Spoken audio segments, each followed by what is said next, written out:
अस्सलाम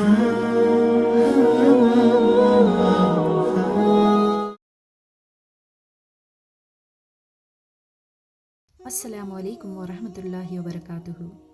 क्या आप जानते हैं कि एक ऐसे शख्स ने तन्हा एक ऐसी दुनिया को बदल दिया जो नफ़रत और जहालत से भरी हुई थी? एक ऐसा शख्स जो यतीम पैदा हुआ लेकिन पूरी इंसानियत के लिए रोशनी की किरण बन गया। आज हम आपको बताएंगे कि इस अजीम शख्सियत की कहानी, जिनकी ज़िंदगी का हर लम्हा सच्चाई, मोहब्बत और रहमत का दर्स देता है। ये कहानी है हमारे प्यारे नबी हज़रत मोहम्मद सल्लल्लाहु अलैहि वसल्लम की। हज़रत मोहम्मद सल्लल्लाहु अलैहि वसल्लम की बचपन की कहानी। हज़रत मोहम्मद सल्लल्लाहु अलैहि वसल्लम 12 रबीउल अव्वल आमुल फील के साल मक्का मुकर्रमा में पैदा हुए। आपकी विलादत से पहले ही आपके वालिद हज़रत अब्दुल्ला का इंतकाल हो चुका था, और जब आप सिर्फ 6 साल के थे तो आपकी वालिदा हज़रत आमिना भी इंतकाल फरमा गईं। यतीमी की हालत में आपको आपके दादा हज़रत अब्दुल मुत्तलिब ने संभाला, और इनके इंतकाल के बाद आपके चचा हज़रत अबू तालिब ने आपकी परवरिश की।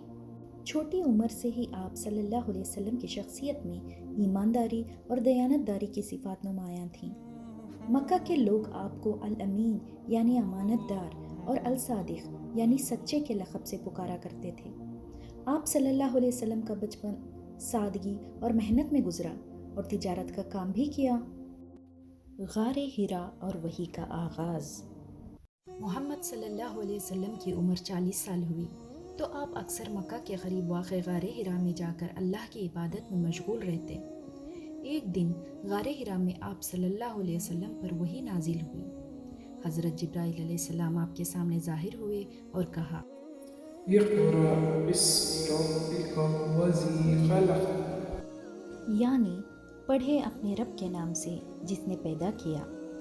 ये वो लम्हा था जब हज़रत मोहम्मद सल्लल्लाहु अलैहि वसल्लम को अल्लाह की तरफ से नबी मुकर्रर किया गया।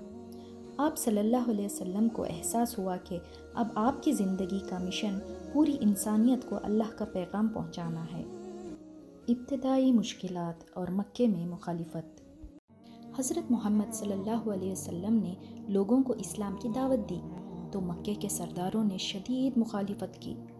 आप सल्लल्लाहु अलैहि वसल्लम को और आपके मानने वालों को तरह तरह की अज़ियतें दी गईं।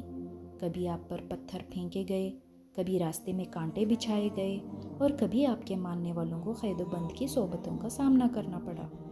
लेकिन इन तमाम मुश्किलात के बावजूद हज़रत मोहम्मद सल्लल्लाहु अलैहि वसल्लम ने कभी सब्र और इस्तिक़ामत का दामन हाथ से न छोड़ा। आप सल्लल्लाहु अलैहि वसल्लम की शख्सियत का सबसे बड़ा वस्फ़ ये था कि आपने हमेशा अपने दुश्मनों के साथ भी शफ़क़त और नरमी का बर्ताव किया।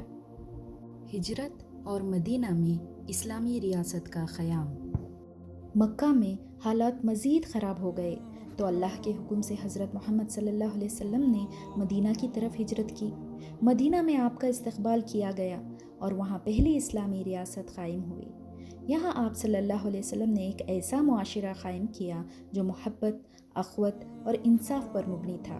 आप सल्लल्लाहु अलैहि वसल्लम ने मदीना में यहूदियों, ईसाइयों और मुसलमानों के साथ अमन व सलामती का मुआहिदा किया और सबको एक दूसरे के हुकूक का एहतराम करने की तलक़ीन की।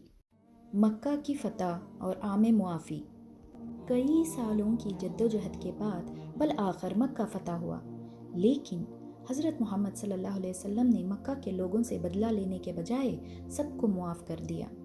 आप सल्लल्लाहु अलैहि वसल्लम ने फरमाया, आज तुम पर कोई गिरफ्त नहीं, जाओ तुम सब आज़ाद हो। ये वो लम्हा था जब आप सल्लल्लाहु अलैहि वसल्लम की अज़मत और रहमदिली का अमली मज़ाहिरा पूरी दुनिया ने देखा। हज़रत मोहम्मद सल्लल्लाहु अलैहि वसल्लम का पैगाम मोहब्बत व अख़वत। हज़रत मोहम्मद सल्लल्लाहु अलैहि वसल्लम ने हमेशा अपने मानने वालों को मोहब्बत, इंसाफ और हुकूक़ुल इबाद का दरस दिया। आप सल्लल्लाहु अलैहि वसल्लम ने फरमाया कि तुम में से बेहतरीन वो है जो अपने अखलाक में सबसे बेहतर हो। आप सल्लल्लाहु अलैहि वसल्लम ने हमेशा गुरबा, यतीमों और मज़लूमों के हुकूक़ का तहफ़्फ़ुज़ किया और फरमाया कि मुसलमान वो है जिसकी ज़ुबान और हाथ से दूसरे मुसलमान महफूज रहें। आखिरी खुतबा और आलमगीर पैगाम। आप सल्लल्लाहु अलैहि वसल्लम का आखिरी खुतबा हज्जतुल विदा के मौके पर हुआ, जिसमें आपने तमाम इंसानों के दरमियान मसावत और भाईचारे का ऐलान किया। آپ نے فرمایا، کسی عربی کو اجمی پر اور کسی اجمی کو عربی پر کوئی فوقیت نہیں، سب انسان برابر ہیں اور فضیلت صرف تقویٰ کی بنیاد پر ہے۔ یہ پیغام آج بھی انسانیت کے لیے مشعل راہ ہے کہ سب انسان برابر ہیں اور ہم ایک دوسرے کے حقوق کا احترام کرنا چاہیے۔ حضرت محمد صلی اللہ علیہ وسلم کی زندگی ہمیں یہ سکھاتی ہے کہ محبت، صبر اور استقامت کے ساتھ ہم دنیا کی سب سے بڑی مشکلات کو بھی شکست دے سکتے ہیں۔ ان کی تعلیمات آج بھی ہمارے لیے مشعل راہ ہیں۔ آئیے ہم سب ان کی سنت کو اپنائیں اور دنیا میں امن و محبت کا پیغام پھیلائیں۔